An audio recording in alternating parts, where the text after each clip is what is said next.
हरे राम राम राम हरे हरे, हरे कृष्ण कृष्ण कृष्ण हरे हरे। ओम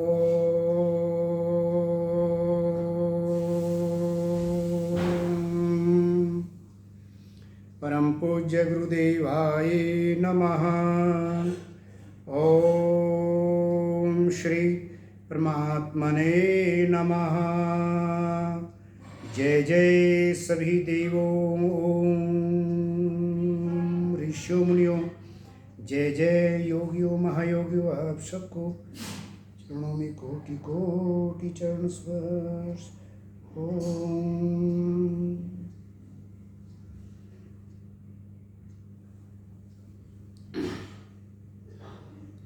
भगवत प्रेमी आत्मीय जन भाई और बहनों,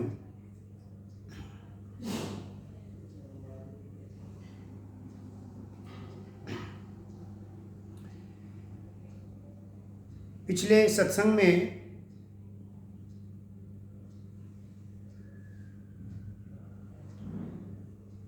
भगवत प्राप्ति किए हुए योगी की विषय में बताते हुए बताया कि जिस योगी को, जिस साधक को परमपिता परमात्मा की अनुभूति हो जाती है, प्राप्ति हो जाती है, तो उसे अनंत आनंद की प्राप्ति हो जाती है। अर्थात वह आनंद क्षणिक आनंद नहीं, बल्कि अनंत और असीम है। अब आगे श्री भगवान ऐसे साधक जिन्हें परमपिता परमात्मा की प्राप्ति है, ऐसे साधक का व्यवहार कैसा है, उसकी स्थिति कैसी है, उसका वर्णन करते हुए भगवान कहते हैं, अध्याय 6 श्लोक 29, सर्वभूतिस्थं आत्मनं सर्वभूतानि च आत्मनि ईक्षते योगयुक्तात्मा सर्वत्र समदर्शना। सर्वव्यापी अनंत चेतन में एक ही भाव से स्थिति रूप योग से युक्त आत्मा वाला तथा सब में समभाव रखने वाला योगी आत्मा को संपूर्ण भूतों में स्थित और संपूर्ण भूतों को अपनी आत्मा में स्थित देखता है। अर्थात जिसका अंतःकरण एक ही भाव में स्थित होकर पूर्ण स्थिरता और समर्पण से सदैव परमात्मा से संलग्न रहता है, ऐसे एकाकी भाव जिसकी इस योगी की ऐसी स्थिति हो जाती है, तो उसकी अंतःकरण की दृष्टि अर्थात उसका भाव क्या हो जाता है कि वह संपूर्ण प्राणियों को आत्मस्वरूप समझता है। अर्थात संपूर्ण प्राणियों में ही स्वयं आत्मा को देखता है और संपूर्ण प्राणियों को अपनी आत्मा में देखता है। कहने का तात्पर्य यह है कि उसकी योगी के राग और द्वेष पूरी तरह से समाप्त हो जाते हैं।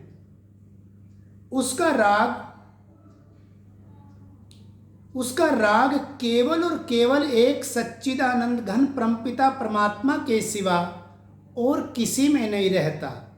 संसार के प्रति उसका राग द्वेष मिट जाने के कारण वह सर्वत्र में सर्वव्यापक एक परमात्मा को ही देखता है, ऐसी उसका मनोभाव, ऐसा उसका अंतःकरण अखंड और निरंतर परमपिता परमात्मा से संलग्न रहता है।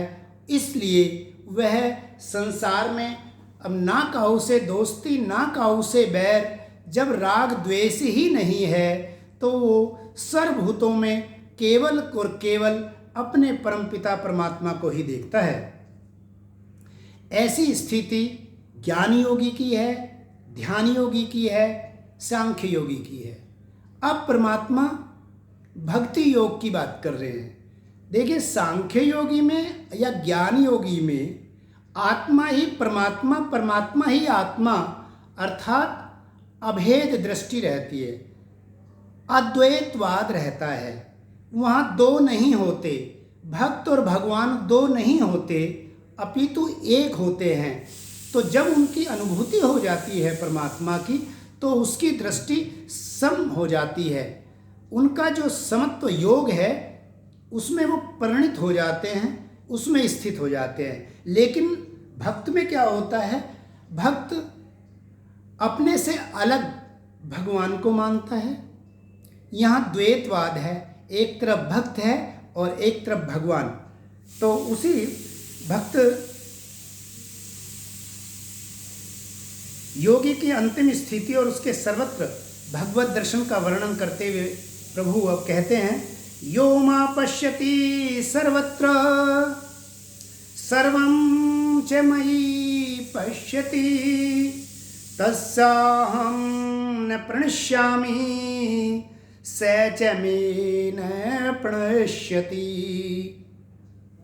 भगवान कहते हैं भक्त के लिए, यो मा पश्यति सर्वत्र, जो मुझे सब प्राणियों में देखता है, मुझ परमात्मा को ही संपूर्ण प्राणियों में जो मुझे देखता है और संपूर्ण प्राणियों को मुझ परमात्मा में देखता है। वहाँ आत्मस्वरूप की बात थी। यहाँ पर क्योंकि भक्ति भाव है, भक्त के लिए परमात्मा कह रहे हैं, तो भक्त की, वो ऐसे भक्त की जिन्हें परमात्मा की अनुभूति हो गई है, तो वो कि उसके लिए कह रहे हैं कि वह संपूर्ण प्राणियों को परमात्मा में और परमात्मा को संपूर्ण प्राणियों में देखता है। इसलिए मैं उसके लिए कभी प्रणश्यामी, अदृश्य नहीं होता, और सच में न प्रणश्यति, और ना ही वो मेरे लिए अदृश्य होता है। अर्थात भक्त और भगवान दोनों एक दूसरे से संलग्न, एक दूसरे के सामने सदैव उपस्थित रहते हैं, एक दूसरे को निहारते रहते हैं और हर्षित और उल्लास और आनंद में जीवन व्यतीत होता है। अर्थात भगवान कहते हैं कि मुझे उसके सामने प्रकट होना पड़ेगा, ऐसी बात नहीं, मैं सदैव ही प्रकट रहता हूँ, क्योंकि ऐसे भक्त का भाव ही है कि वो सब जगह और सब में मुझे देखता है और सबको और मुझ में देखता है। इसलिए ना मैं उसके लिए अदृश्य होता हूँ और ना ही वो मेरे लिए अदृश्य होता है। तो ऐसी स्थिति भक्त की हो जाती है। अब आगे भगवान अब ये स्थिति के लिए भगवान पहले भी बता चुके हैं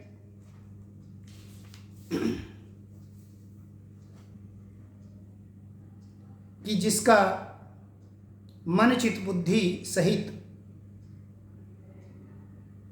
इंद्रियों पर जिसका वश हो गया है, जो पवित्र अंतःकरण से संपूर्णतः परमात्मा में समर्पित है, ऐसे हृदय में परमात्मा का अवतरण हो जाता है। और जब उसको इस भाव में दृढ़ता हो जाती है कि परमात्मा मेरे साथ हैं और परमात्मा को ही वो निहारता है, संपूर्ण सृष्टि ही जब वो परमात्मा मैं लगता है, सिया राम मैं जग जानी, करहूँ प्रणाम जोर जुग पानी। जैसे तुलसी बाबा को सारा संसार राम में लगता है, इसी प्रकार से जब भक्त की ऐसी स्थिति हो जाती है तब उसके लिए भगवान कभी भी ओझल नहीं होते, सदैव उसके समक्ष उपस्थित रहते हैं। अब आगे भगवान कहते हैं कि जो भगवत प्राप्त पुरुष है, अब उसके जो लक्षण हैं उनके महत्व को बताते हुए अगले श्लोक में भगवान कह रहे हैं, सर्वभूत स्थितम यो माम भज्यत्येकत्वम आस्थिता सर्वथा वर्तमानोऽपि स योगी मयि वर्तते। जिसका इस प्रकार एक भाव में स्थिति हो गई, परमात्मा के सिवा अन्य दूसरे भाव उसके मन चित्त बुद्धि को विचलित करते ही नहीं हैं, अर्थात एक भाव में स्थित होना इसे कहेंगे। जिसकी एक भाव में स्थिति हो गई और संपूर्ण भूतों को वह आत्म रूप से मुझ सच्चिदानंद घन में ही स्थित देखता है और केवल मुझ वासुदेव को ही भजता है, वह योगी सब प्रकार से बरतता हुआ मुझ में ही बरतता है। अर्थात मेरे संरक्षण से वो बाहर है ही नहीं, मुझसे कहीं बाहर है ही नहीं, अर्थात परमात्मा कहीं दूर है ही नहीं। प्रत्येक व्यवहार में, प्रत्येक कार्य में परमात्मा की सदैव उपस्थिति रहती है, ऐसा भगवान यहाँ समझा रहे हैं वैसे भक्त की। अब जिसकी ऐसी स्थिति हो गई, चाहे वो ध्यान योगी हो, चाहे वो भक्त हो, ज्ञानी योगी हो, जिसे परमात्मा की प्राप्ति हो गई, तो उस का जो फल स्वरूप भक्ति योग, ध्यान योग, कर्म योग, इनकी जो प्रकाष्ठा स्वरूप है, उसकी जो उच्चतम स्थिति है, उसका जो उच्चतम परिणाम है वो ये है कि उसका समता का योग सिद्ध हो जाता है। अर्थात जैसा कि अभी अभी वर्णन हुआ कि उसकी स्थिति ऐसी हो जाती है कि वो परमात्मा में ही बरतता है, परमात्मा में ही रहता है, परमात्मा में ही उसका प्रत्येक व्यवहार होता है और परमात्मा से उसकी दूरी एक क्षण मात्र के लिए भी नहीं होती। तो आगे भगवान इसी बात का प्रतिपादन और उसके महत्व, समदर्शन के महत्व का प्रतिपादन करते हुए अगले श्लोक में कहते हैं, आत्मोपमायेन सर्वत्र समं पश्यति यो अर्जुन सुखम वा यदि वा दुखम स योगी परमो मतः। हे अर्जुन, जो योगी अपनी भांति संपूर्ण भूतों में सम देखता है, आत्मवत देखता है और सुख और दुख की, कैसा भी दुख आ जाए, कैसा भी सुख आ जाए, सुख और दुख में भी जिसकी सम अवस्था रहती है, जो इनसे विचलित नहीं होता, वह योगी परम श्रेष्ठ माना गया है। अर्थात भगवत प्राप्ति के बाद जो भगवान ने जिन योग का, जिन साधनों का परमात्मा प्राप्ति का साधन बताया, उन साधनों के द्वारा जब परमात्मा की प्राप्ति हो जाती है तो भगवान कहते हैं कि उसका जो है समदर्शन हो जाता है, समत्व योग लग जाता है और वह योगी परम श्रेष्ठ है। सभी साधकों में वो श्रेष्ठता में भगवान उसको गिनते हैं। तो हे अर्जुन, जो योगी अपनी भांति भांति भूतों में सम आत्मवत देखता है, संसार का किसी प्रकार का भी दुख उसको उसकी इस स्थिति से विचलित नहीं करता, अथवा बड़े से बड़ा सांसारिक सुख भी उसको अपनी स्थिति से विचलित नहीं कर पाता, जिसकी ऐसी स्थिति हो जाती है और जिसमें राग द्वेष से ही मन में चंचलता आती है, राग द्वेष से ही अपना पराया होता है, राग द्वेष से ही अन्य दूसरे दोषों का अंतःकरण में प्रवेश होता है। तो राग द्वेष उसके मिट ही जाते हैं, तभी उसकी ऐसी स्थिति होती है। तो अर्जुन को समझाते हुए कहते हैं कि हे अर्जुन, योगियों में ऐसा योगी परम श्रेष्ठ है। अर्जुन ने कहा, प्रभु ये तो बात बिल्कुल सही है कि उसका योग सम हो जाता है, उसका मन क्षण मात्र के लिए भी चंचल नहीं होता, उसका मन चलायमान कतई नहीं रहता, बल्कि उसका मन परमात्मा में एक भाव से स्थिर रहता है। ये तो बात सही है, पर प्रभु मैं ऐसा नहीं मानता, क्योंकि मैं मानता हूँ कि मन को वश में करना बहुत दुष्कर कार्य है, अत्यंत कठिन है। मेरी ऐसी मान्यता है प्रभु कि सब कुछ किया जा सकता है, पर मन को रोकना बहुत ही कठिन है। तो जिस योग के प्रकाष्ठा की, इस समत्व योग की जो बात प्रभु आपने कही है, ये बिल्कुल सत्य है प्रभु, पर मेरा मानना है कि इस मन की अचल स्थिति होना बड़ा कठिन है। इसी भाव को इस श्लोक में अर्जुन अपने इष्ट परमपिता परमात्मा भगवान श्री कृष्ण के सामने प्रकट करते हुए पुनः एक बार पहले भी संशय भगवान ने के सामने उन्होंने उत्पन्न की थी कि ये इंद्रियों का रुकना बड़ा मुश्किल है। हवा को रोका जा सकता है, पर इंद्रियां को रोकना बड़ा मुश्किल है। यहाँ पर इंद्रियों की बजाय मन को कहा गया है, क्योंकि इंद्रियां तो मन के ही अधीन होती हैं। इसलिए अर्जुन का वही प्रश्न एक तरह से दोहराना है।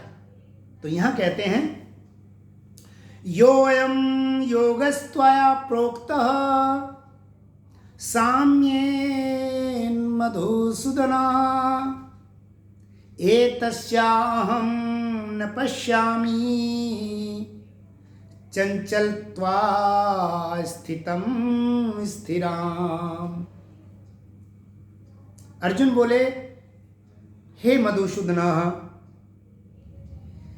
जिस योग को आप समयोग कह रहे हैं, यो अयम, जिस योग को योग त्वया प्रोक्त है, जिस योग को आपने समयोग कहा प्रभु, एतस्य अहम न पश्यामि, मैं ये बात नहीं देख पा रहा हूं कि मन के चंचल होने से इसकी नित्य स्थिति को इस प्रकार से एक ही भाव से स्थित मैं नहीं देख पा रहा। अर्थात मैं ये कैसे मानूं कि मन की स्थिति इसी तरह से अचल हो जाएगी। कहने का तात्पर्य है कि भगवान ने जो पिछले श्लोकों में भगवान ने कहा अर्जुन को कि अर्जुन, ऐसा योगी परम श्रेष्ठ है जिसका एक ही भाव से परमात्मा से संलग्नता बन जाती है। एक क्षण के मात्र भी किसी संसार के किसी दुख सुख से मन कतई चलायमान नहीं होता, ऐसी जिसकी अटल स्थिति है वह परम श्रेष्ठ है। तो यहाँ अर्जुन भगवान से पुनः प्रश्न कर रहे हैं कि प्रभु, मैं इस मन की ऐसी अचल स्थिति अथवा ये जो समयोग की बात कही है, इसको मैं स्थिर अर्थात नित्य स्थित नहीं देखता, अर्थात अचल नहीं देख रहा हूँ। अर्थात मेरा ऐसा मानना है कि मन जल्दी जल्दी चलायमान होता है, अगले श्लोक में भी इसी बात को आगे बढ़ाते हुए अर्जुन इस मन पर कंट्रोल करने की जो बात है उसको बड़ा कठिन कह रहे हैं। आगे कह रहे हैं, चंचलम ही मनः कृष्ण प्रमाथि बलवद दृढ़म तस्याहं निग्रहं मन्ये वायोरिव सदुष्क्रम। हे मन को आकर्षित करने वाले प्रभु, हे कृष्ण, यह मन बहुत चंचल है, प्रमाथी है।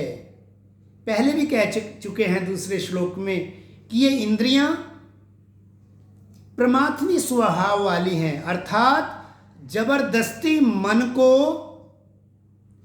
अपनी वृत्ति के अनुसार संसार के ऐसे कार्य में लगा देती हैं जिसमें हम नहीं चाहते, जिस कार्य को हम करना नहीं चाहते हैं, तो भी ये इंद्रियां प्रथमानी स्वभाव की हैं और वो जबरदस्ती उस कार्य में लगा देती हैं। यहाँ मन के लिए कहा गया है कि यह मन प्रमाथी है, अर्थात जबरदस्ती इंद्रियों और मन को, मन जो है ये इंद्रियों सहित शरीर को मथानी की तरह, जैसे मथानी दही को मथ के मक्खन निकालती है, ऐसे ही ये इंद्रियों और मन को मथ डालता है, क्षुब्ध कर देता है और जबरदस्ती ना करने वाले जैसे कार्य में भी लगा देता है। जैसे कहने के लिए है, अभी जो व्यक्ति अपने मन को ये चाहता है कि मैं अमुक कार्य ना करूं, अगर हम उदाहरण के लिए लें कि कोई अगर किसी नशे से बचना चाहता है, वो जानता है ये खराब है, मैं ये छोड़ना चाहता हूं, फिर भी वह उसे करता है, क्योंकि मन जिसमें लगा हुआ है, मन का ऐसा स्वभाव है कि यह तदाकार हो जाता है, उसी का आकार रूप धारण कर लेता है और समस्त इंद्रियों को उसमें जबरदस्ती लगा देता है। तो यही बात मन के लिए कहा कि प्रभु, हे कृष्ण, ये मन जो है प्रमाथी है, इसका प्रमाथन स्वभाव वाला है, ये मथाने की तरह इंद्रियों और शरीर को मथ डालता है और बलवद भी है, बलवान भी है ये, और दृढ़ भी है। दृढ़ इसलिए कहा गया, जैसे कि अभी कहा कि ये मन जिस चीज में लग जाता है उसके प्रारूप हो जाता है, उसके तदाकार हो जाता है, यानी उसका स्वरूप धारण कर लेता है। जब ऐसा तादम्य मन का किसी अमुक विचार, अमुक कार्य के प्रति तदाकार हो जाता है, तो इंद्रियां बलात् ही, जबरदस्ती ही उस कार्य को कर देते हैं, अर्थात हम उस कार्य को कर लेते हैं। अगर ये मन परमात्मा से तदाकार हो, परमात्मा के ज्ञान से ओतप्रोत हो, तो क्या होगा? मैं आत्मा अपने अंश, अपने इष्ट, अपने परम प्रिय कृष्ण से तदाकार हो जाएगा।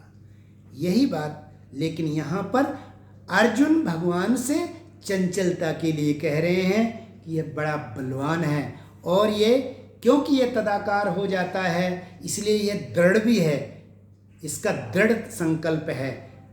इसलिए भगवान तस्याहम निग्रह मन्ये, इसलिए मैं ऐसा मानता हूँ वायोरी दुष्करम, कि ये वायु को रोकने की तरह, वायु के रोकने के सदृश अत्यंत इसका निग्रह करना कठिन है, क्योंकि वायु सदैव गति में रहने वाला है।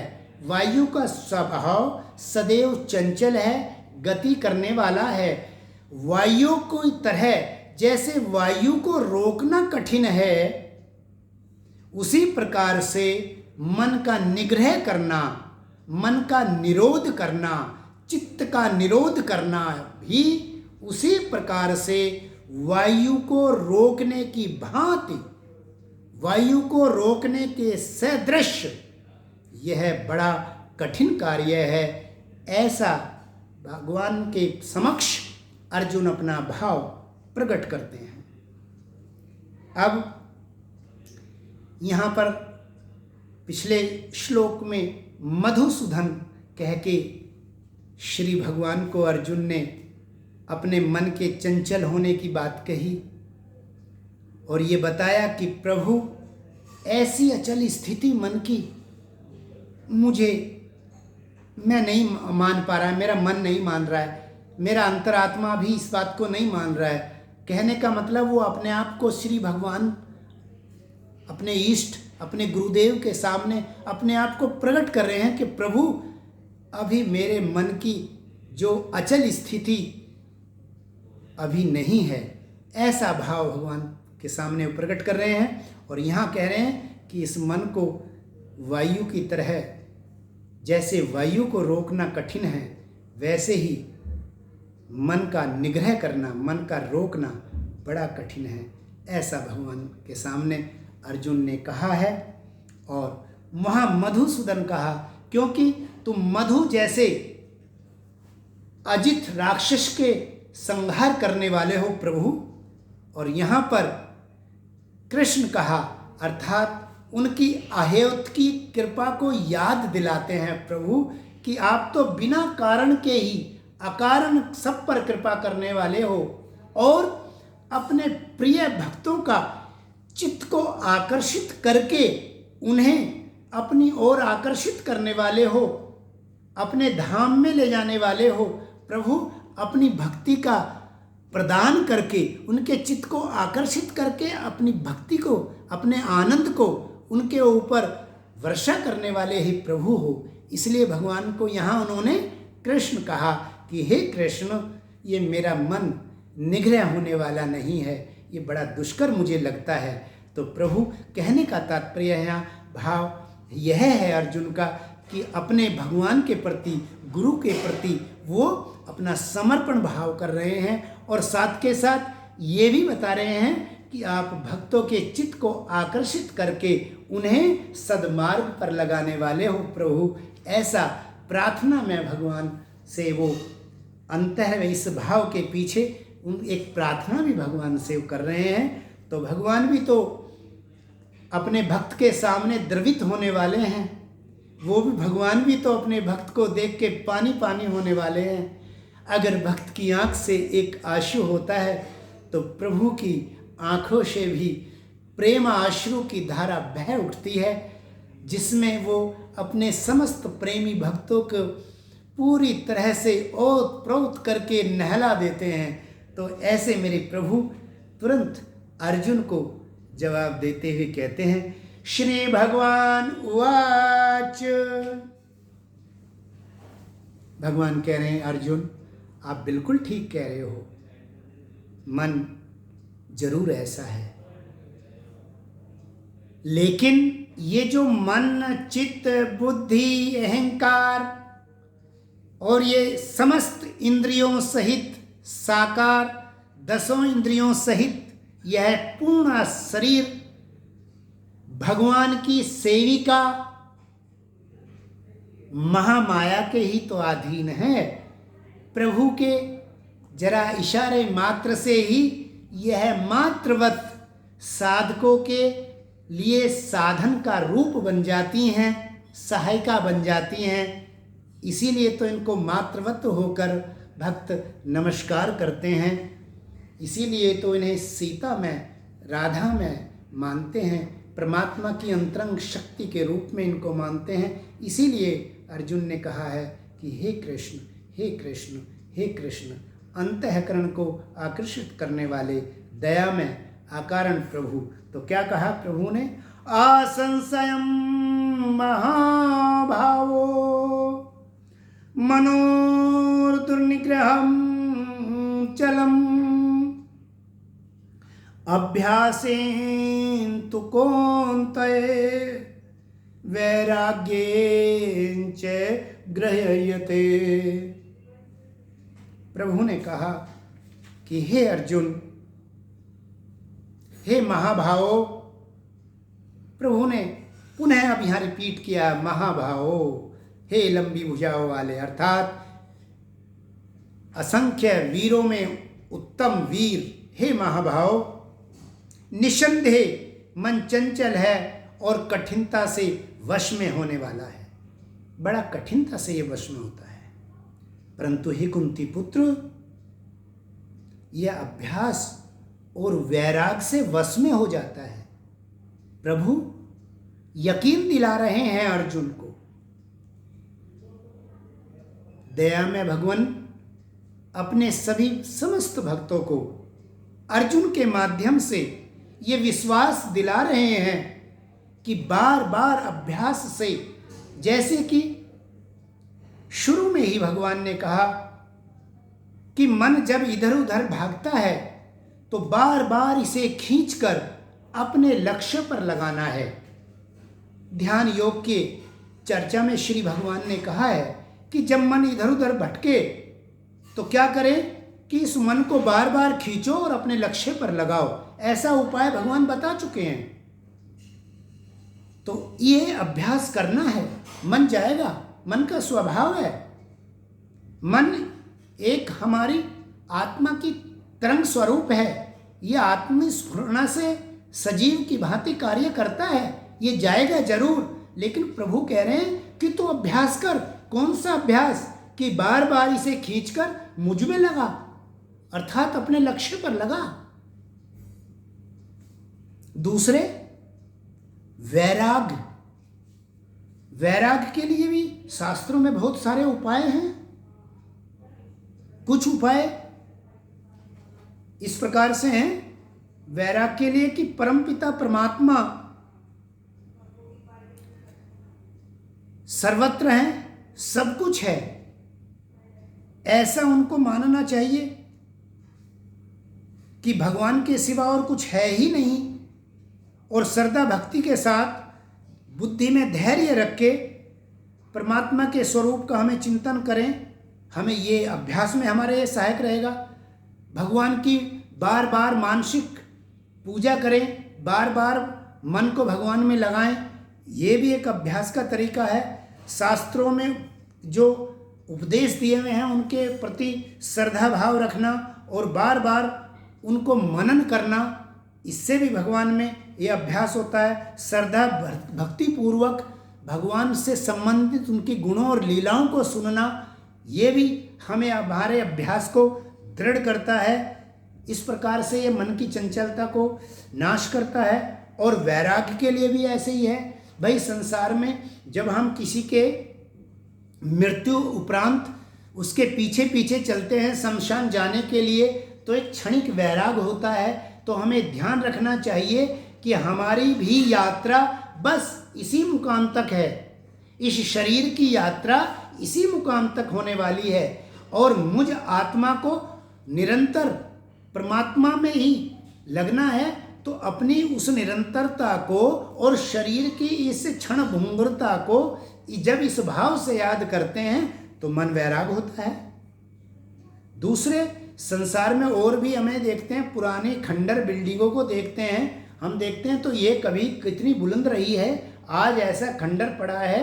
तो समय अनुसार हम देख रहे हैं कि ये सब कुछ बदल रहा है। यथावत एक जैसा संसार में कुछ भी बना नहीं रहता। तो ये भी हमें क्या करता है? वैराग उत्पन्न करता है। जो वैराग में पूर्ण हो गए हैं, जो इसमें परिणित है, जो अभ्यासी हो गए हैं, ऐसे वैराग्यवान पुरुषों का संग करना चाहिए। संग का बहुत जल्दी प्रभाव पड़ता है। तो ऐसे वैरागी लोगों का संग जितना हमें मौका मिले, ऐसे महात्माओं का, पुण्य आत्माओं का भी संग करने से वैराग उत्पन्न होता है। इस प्रकार से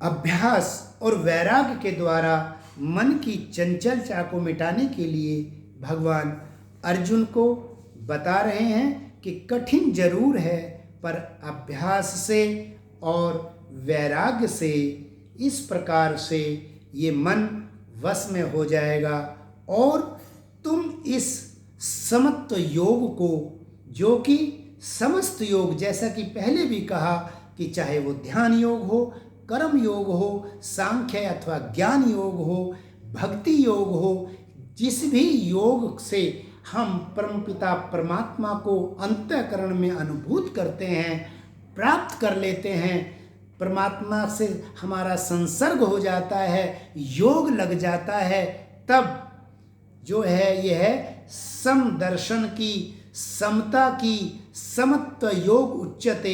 इस सम रूपी योग हमारे में प्रकट हो जाता है तो हम उसको प्राप्त कर लेंगे।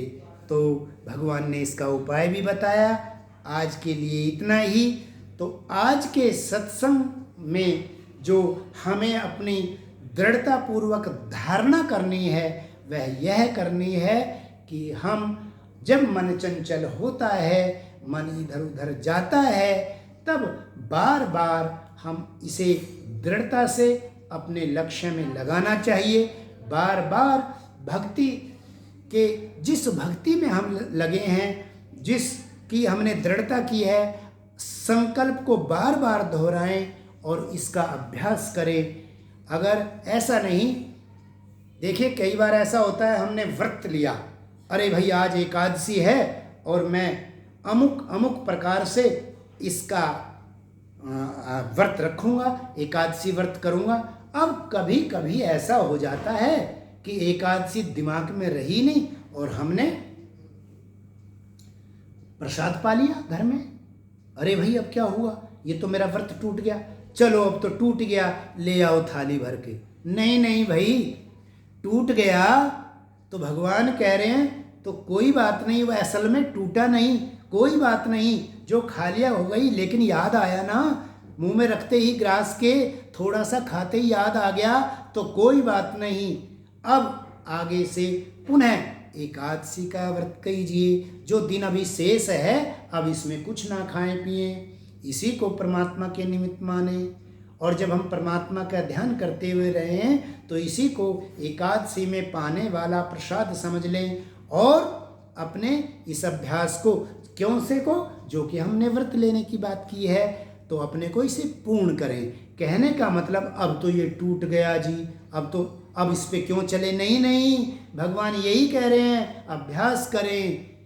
अगर तो इसी तरह से मन में हमें दृढ़ता से धारणा करनी है और अपनी साधना पथ पर आगे निरंतर प्रेम पूर्वक परमात्मा का सहारा लेके आगे बढ़ते जाना है।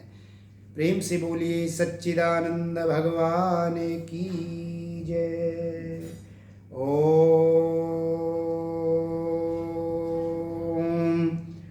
शांति शांति शांति।